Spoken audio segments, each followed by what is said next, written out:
How to redeem Steam gift cards 2025 quick and easy. Hey everyone, welcome back to the channel. So in this video, I'm going to show you how you can redeem Steam gift cards in 2025. So first of all, you have to open your browser and open a new tab and go to the Steam website. Just click on Welcome to Steam.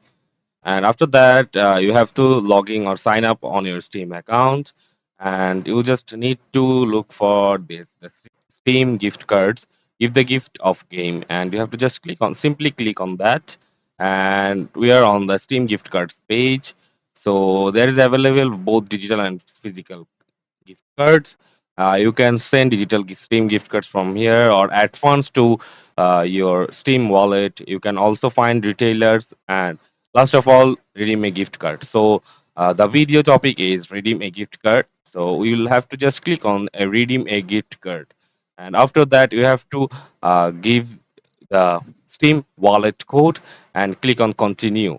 And after that, you'll see the gift card you can just redeem, and you have to just click on redeem it and continue.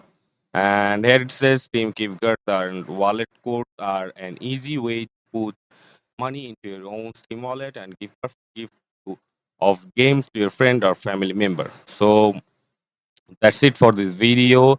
That's how you redeem a Steam gift card or wallet code. See you on the next one.